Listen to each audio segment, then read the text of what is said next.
Ilan po kaya ang magsisikap na makapasok sa makipot na pintuan papuntang langit? Pagmunian po natin ito. Holy Spirit, make my heart open to the Word of God. Make my heart open to goodness.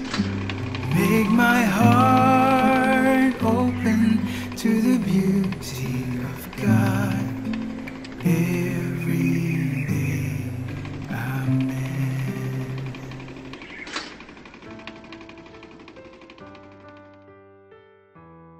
May napakahalagang tanong po tayo ngayong araw. Panginoon, kakaunti lang po ba ang maliligtas? Ang sagot ni Jesus ay ito. Makitid ang pintuan papuntang langit. Kailangang pagsumikapan para makapasok. Marami ang nagnanais pero hindi nila kakayaning makapasok. Pansinin po natin, imbes na sagutin ng ating Panginoon ang tanong kung kakaunti lamang ang maliligtas, ang sagot ni Jesus ay ang pagtuturo ng daan tungo sa kaligtasan. Paliwanag nga po ni Pope Francis. Jesus turns the question upside down. Instead of focusing on the number of people who get to heaven, he speaks of the path to heaven and how many will choose to follow it. With these words, Jesus makes it clear that it is not a question of numbers.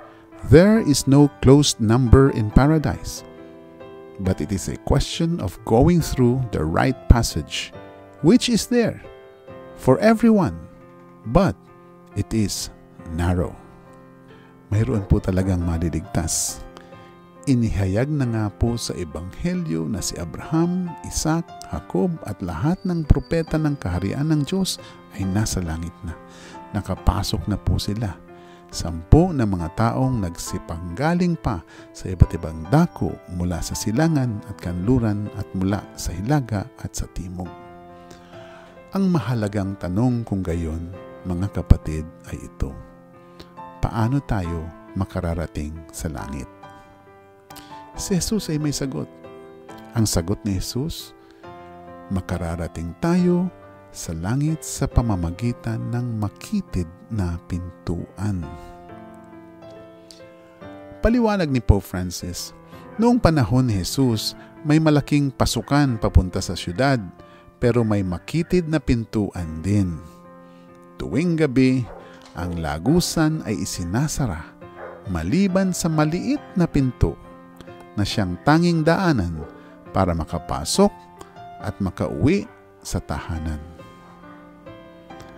Maliit na pintuan, makitid na pintuan. Brothers and sisters, ang makitid na pintuang iyon ay walang iba kundi si Jesus. Ayon sa John 10:9, Ako ang pintuan. Ang sinumang pumapasok sa pamamagitan ko'y maliligtas. Papasok siya at lalabas at makakatagpo ng pastulan. At sa John 14:6, sinabi ni Jesus, Ako ang daan, ang katotohanan at ang buhay. Walang makakapunta sa Ama kundi sa pamamagitan ko.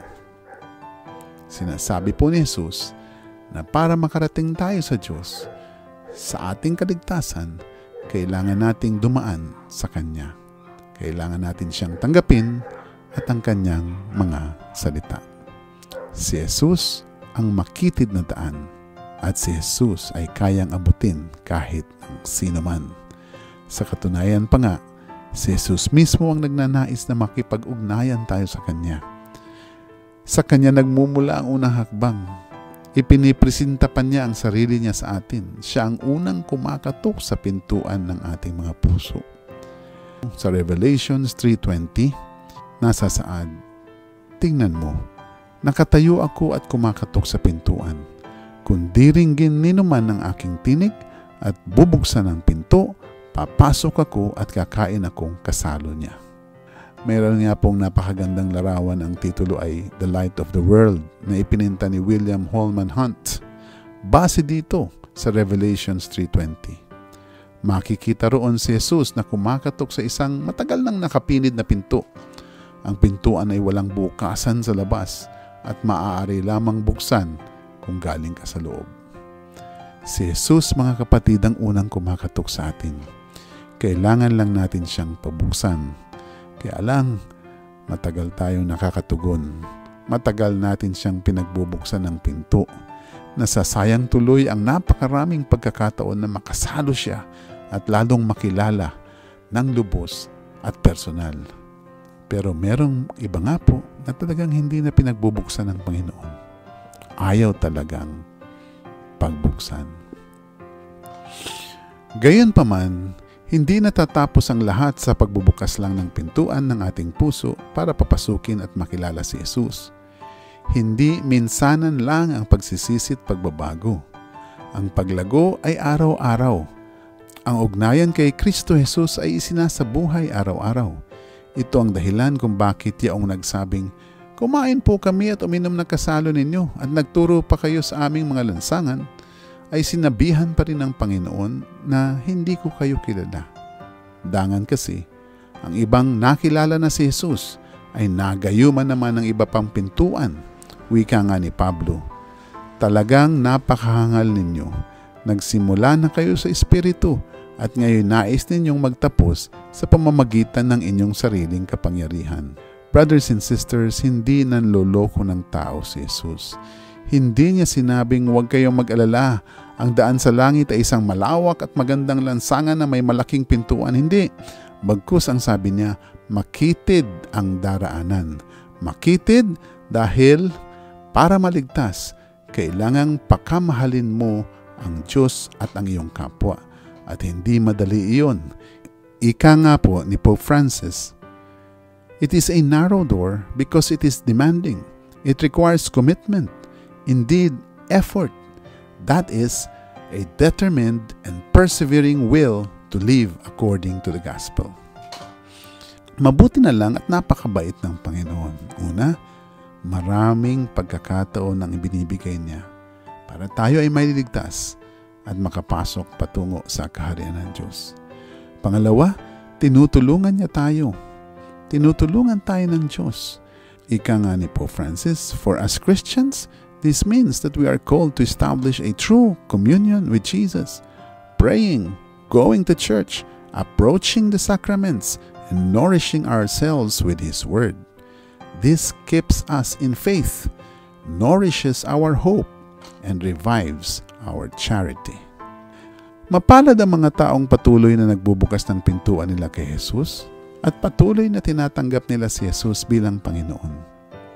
Mapapagtanto nila na tunay nga na si Jesus ay ang ilaw ng sanlibutan at ang sumusunod sa Kanya ay magkakaroon ng ilaw sa kanyang buhay at di na maglalakad sa kadiliman. Hindi na sila maglalakad sa kadiliman dahil ang salita ng Diyos ay isang tanglaw na sa atin ay patnubay.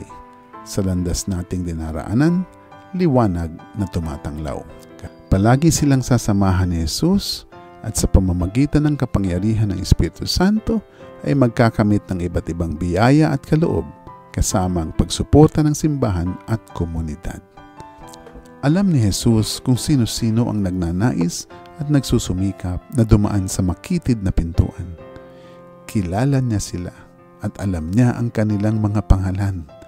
Mamamangha na lamang sila na kilalang kilala sila ng Diyos at alam ang kanilang araw-araw na pamumuhay, maging ang kanilang iniisip at pinag-iisipan. Sila ay mga magiging kaibigan ni Kristo. Kaibigan kay Kristo na kaibigan si Kristo. Friends in Jesus, friends of Jesus. Ika nga sa 1:15:15, "Hindi ko na kayo itinuturing na mga alipin, sapagkat hindi alam ng alipin ang ginagawa ng kanyang Panginoon. Sa halip, itinuturing ko kayong mga kaibigan, sapagkat sinabi ko sa inyo ang lahat ng narinig ko sa aking Ama." Ang mga kaibigang ito ni Jesus ay hindi lamang makakapasok sa makitid na pintuan, ipaghahanda pa sila ng kwarto ng ating Panginoong Diyos. Sa John 14:1-3, "Huwag mabagapag ang inyong kalooban. Sumasampalataya kayo sa Diyos, sumasampalataya din kayo sa akin. Sa bahay ng aking ama ay maraming silid. Kung hindi ito totoo, sasabihin ko ba sa inyong pupunta ako roon upang ipaghanda ko kayo ng inyong matitirhan? At kapag naipaghanda ko na kayo ng matitirhan, ako'y babalik at isasama ko kayo upang kayo'y makapiling ko kung saan ako naroroon. Brothers and sisters, everyone may enter life, but the door is narrow for all. We are not privileged. The passage to eternal life is open to all, but it is narrow because it is demanding. It requires commitment, self-denial, and the mortification of one's selfishness. From Pope Benedict XVI. We have Mary as example. She welcomed Jesus with all her heart and followed him every day of her life, even when she did not understand, even when a sword pierced her soul. The way to heaven is difficult and the gate to enter small, but Jesus' mother, Mary, who herself entered through the narrow gate, will help those who ask. Mary can be invoked under the title Gate of Heaven. As stated by Pope Francis, if we too want to pass through the narrow door, we must work to be little, that is, humble of heart, like Jesus, like Mary his mother, and our mother. Manalangin po tayo. Sa ngalan ng Ama at ng Anak at ng Espiritu Santo. Amen. Ama namin sa langit, maraming salamat sa paanyaya mo na kami ay makarating sa iyo, sa iyong kaharian, sa iyong dakilang handaan. Salamat sa pagtuturo mo sa makitid na pintuan patungo sa iyo, ang aming Panginoong Hesukristo. Patawarin po ninyo kami sa pagpipinid namin ng aming mga tahanan at mga puso at sa mga pagkakataong hindi namin kayo pinapapasok. Patawad sa kawalan namin ng lakas ng loob para isuko ang aming sariling kalakasan at isuko na lamang ang lahat sa inyong paggabay at pangangalaga. Patawad sa aming kahambugan at sa pagtanggi na magiging mababa ang loob na siya palang kailangan para makapasok kami sa makitid na pintuan. Isinasamo po namin na magkaroon ng katapangan na manampalataya. Isinasamo din namin na magkaroon ng lakas ng loob na piliin ka bilang pinakamahalaga sa lahat-lahat. Dalangin namin ng grasya para matupad namin ang araw-araw na pagmamahal, kabutihan at pagsisilbi. Ang lahat ng ito ay samot dalangin namin sa pamamagitan ni Jesucristo ang aming Panginoon. Mary, Gate of Heaven, pray for us. Sa ngalan ng Ama at ng Anak at ng Espiritu Santo. Amen.